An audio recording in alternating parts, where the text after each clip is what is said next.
Hello everyone, ট্রান্সলেশনের আরও একটি নতুন ক্লাসে সকলকে স্বাগত। যারা ক্লাসটি দেখছো কোনো রকম স্কিপ না করে ক্লাসটি দেখতে থাকো। আশা করি ক্লাসটি খুবই হেল্পফুল হবে, বিশেষ করে যারা পিএসসি ক্লার্কশিপ মিসলেনিয়াস মেন্স দেবে তাদের ক্ষেত্রে তো খুবই গুরুত্বপূর্ণ। এছাড়া ডব্লিউবিপি এসআই অন্যান্য পরীক্ষার ক্ষেত্রেও গুরুত্বপূর্ণ। তো চলো আমরা প্রথমে দেখি যে লাইনটি আছে। প্রথমে আমরা দেখব যে কিছুদিন আগে সংবাদপত্রে ছোট একটা খবর হয়তো অনেকে লক্ষ্য করেছিলেন। তো এখানে আমরা একটা টার্ম দেখব যে মাইট হ্যাভ। তো মাইট হ্যাভ আমরা কখন ব্যবহার করি? মাইট হ্যাভ আমরা অতীতকালে অর্থাৎ পাস্টে কোনো ঘটনা যখন স্পিকার আছেন তিনি যখন জিনিসটা সম্পর্কে আনসার্টেন থাকে অর্থাৎ অনিশ্চিত থাকে, অথচ ঘটনাটা ঘটার পসিবিলিটি ছিল বা হয়েছিল, হয়তো হয়েছিল, এরকম বোঝাতে তখন কিন্তু আমরা মাইট হ্যাভের ব্যবহার করব। তো ঠিক এরকমভাবে লেখা হলো যে কিছুদিন আগে, তাহলে কি এ ফিউ ডেজ অ্যাগো, বা আমরা বলতে পারি কি সাম ডেজ অ্যাগো মেনি অর্থাৎ অনেকেই। তো কিছুদিন আগে সংবাদপত্রে ছোট একটা খবর হয়তো অনেকে লক্ষ্য করেছিলেন, তাহলে কি ফিউ ডেজ অ্যাগো অনেকেই লক্ষ্য করেছিলেন। মেনি এখানে সাবজেক্ট হলো কি মেনি, তো এটা হচ্ছে সাবজেক্ট। তো মেনিটা কিন্তু প্লুরাল সাবজেক্ট। তো মাইট হ্যাভ নোটিসড অর্থাৎ লক্ষ্য করে থাকবে।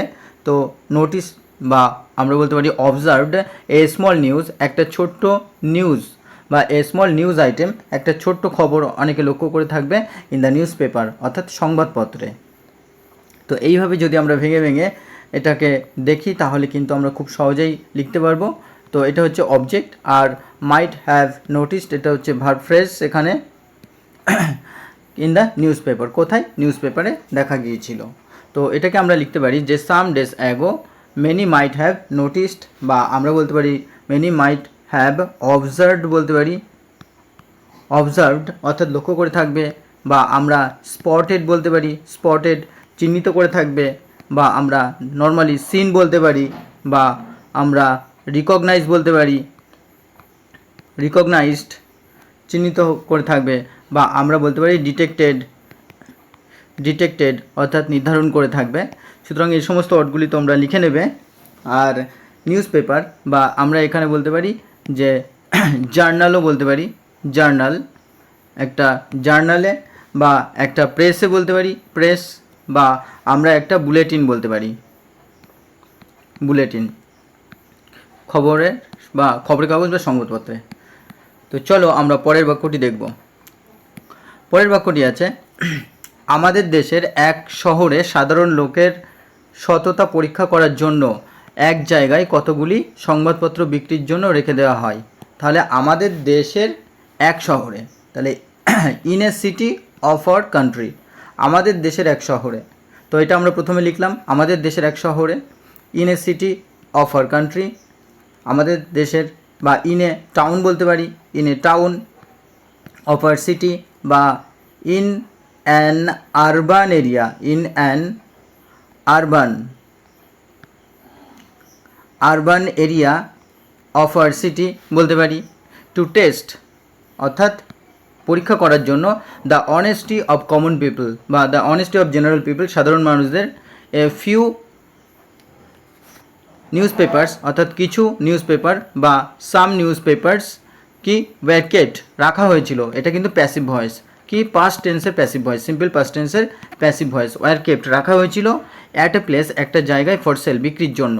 বা এটা বলতে পারি যে ইন এ টাউন বা in an urban area of our country to test, অথবা টু এক্সামাইন বলতে পারি পরীক্ষা করার জন্য,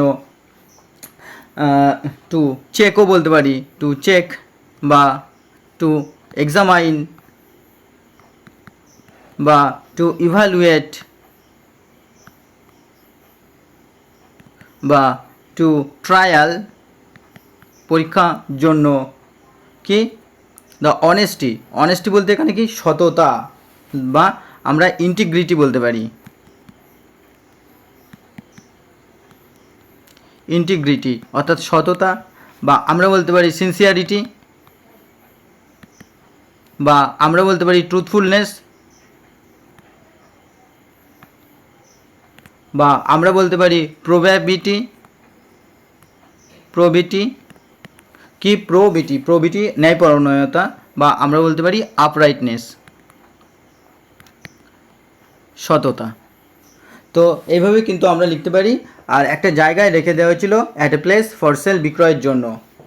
তো চলো আমরা পরের বাক্যটি লক্ষ্য করি। পরের বাক্যটি আছে, দাম নেবার জন্য সেখানে কেউ ছিল না, ছিল শুধু একটি ছোট বাক্স। তো যেহেতু এখানে নির্দিষ্ট করে কেউ ছিল না বোঝাচ্ছে, তো আমরা ইন্ট্রোডাক্টরি দেয়ার দিয়ে শুরু করব। অর্থাৎ দেয়ার ওয়াজ নো ওয়ান, বা আমরা এটা বলতে পারি দেয়ার ওয়াজ নান, কেউ ছিল না, বা দেয়ার ওয়াজ নো বডিও বলতে পারি, কেউ ছিল না। There was no one to collect, সংগ্রহ করার জন্য, বা টু টেক বলতে পারি, টু টেক সংগ্রহ করার জন্য, বা টু রিসিভ নেওয়ার জন্য, দ্য প্রাইস অর্থাৎ মূল্য বা টাকা, বা আমরা মানি বলতে পারি।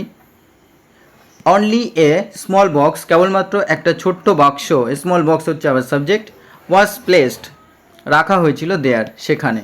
তো এটা আবার সিম্পল পাস্ট টেন্সের আবার প্যাসিভ ভয়েস করা হয়েছে। ওয়াজ প্লেসড বা ওয়াজ পুট বলতে পারি, রাখা হয়েছিল, বা ওয়াজ সেট বলতে পারি। তো চলো আমরা পরের বাক্যটি লক্ষ্য করি। কাগজগুলো ফুরিয়ে গেলে দেখা গেল যে সব কাগজের দাম পুরোপুরি সে বাক্সের মধ্যে রয়েছে। তাহলে যখন কাগজগুলি সব পুড়িয়ে গেল, বা যখন কাগজগুলি সব বিক্রি হয়ে গেল, এইভাবে লিখব। তো when the newspapers were sold out, তো এটা কিন্তু প্যাসিভ ভয়েস করা হচ্ছে। দ্য নিউজ পেপার হচ্ছে সাবজেক্ট, ওয়্যার সোল্ড আউট হচ্ছে, এটা কিন্তু আবার সিম্পল পাস্ট টেন্সের প্যাসিভ ভয়েস করা হচ্ছে। তো নিউজ পেপারস এখানে কিন্তু প্লুরাল, তো সেই কারণে কিন্তু ওয়্যার সোল্ড আউট অর্থাৎ বিক্রি হয়ে গেল। তো হোয়েন যেহেতু শুরু করেছি, আমরা কমা দিয়ে দ্বিতীয় সেন্টেন্স শুরু করব। সাবজেক্ট ইট ওয়াজ ফাউন্ড, তো এখানেও কিন্তু আবার সিম্পল পাস্ট টেন্সের প্যাসিভ ভয়েস ব্যবহার করা হয়েছে। ইট ওয়াজ ফাউন্ড অর্থাৎ এটা দেখা গেল, বা ইট ওয়াজ সিন বলতে পারি আমরা, এটা দেখা গেল, বা ইট ওয়াজ নোটিসড বলতে পারি, বা আমরা বলতে পারি ইট ওয়াজ রিভিলড, এটা প্রকাশিত হলো, বা ইট ওয়াজ ডিসকভার্ড, এটা দেখা গেল। কি দ্য ফুল অ্যামাউন্ট অথবা দ্য টোটাল অ্যামাউন্ট বলতে পারি, অথবা দ্য কমপ্লিট অ্যামাউন্ট বলতে পারি, অথবা দ্য এন্টায়ার অ্যামাউন্ট বলতে পারি, অথবা দ্য হোল অ্যামাউন্ট বলতে পারি। আর অ্যামাউন্টের পরিবর্তে আমরা সামও কিন্তু বলতে পারি, সাম, বা আমরা কোয়ান্টিটি বলতে পারি, কোয়ান্টিটি। তো কি হলো, quantity for all the papers অর্থাৎ সমস্ত পেপারের জন্য, ওয়াজ ইন দ্য বক্স, ওই বক্সের মধ্যেই ছিল। তো চলো আমরা পরের বাক্যটি লক্ষ্য করি। পরের বাক্যটি আছে, আমাদের স্বদেশবাসী সাধারণ লোকের সততার পরিচয়ে সেদিন আমাদের বাস্তবিক গর্ববোধ হয়েছিল। তাহলে কি দ্যাট ডে অর্থাৎ সেদিন কি হয়েছিল, the honesty shown by the common people, বা shown by the general people. The honesty অর্থাৎ সততা, বা আমরা এটাকে বলতে পারি the integrity, the truthfulness,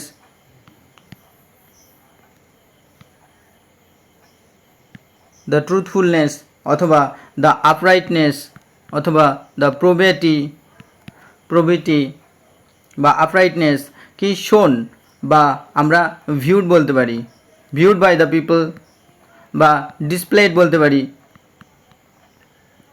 displayed by the people, বা আমরা বলতে পারি এক্সিবিটেড বাই দ্য পিপল। সেটা কি ছিল, by the common people of our country truly অর্থাৎ সত্যিকারের, বা আমরা এটাকে রিয়েলি বলতে পারি, রিয়েলি বা অ্যাকচুয়ালি অর্থাৎ প্রকৃতপক্ষে, বা ইনডিড সত্যিকারের, কি মেড আস ফিল প্রাউড, আমাদেরকে গর্বিত অনুভব করেছিল। প্রাউড বা অনার্ড বলতে পারি, অনার্ড বা গ্র্যাটিফাইড, বা গ্ল্যাড বলতে পারি, আনন্দিত করেছিল, বা আমরা কন্টেন্ট বলতে পারি, আনন্দিত করা বা সন্তুষ্ট করা, বা আমরা প্লিজড বলতে পারি। তো এইভাবে কিন্তু আমরা লিখতে পারি। তো এই ছিল বন্ধুরা আজকের একটি very important Bengali to English ট্রান্সলেশনের প্যাসেজ। আশা করি ক্লাসটি তোমাদের ভালো লেগেছে। যারা চ্যানেলে প্রথম তারা অবশ্যই সাবস্ক্রাইব করে পাশে থাকা বেল আইকনটি প্রেস করে রাখো, এবং যারা প্রতিনিয়ত ক্লাস দেখো তাদেরকে অসংখ্য ধন্যবাদ। প্রতিনিয়ত ক্লাস থাকছে এবং একাধিক ক্লাস থাকছে, তোমরা চ্যানেলটি ফলো করো।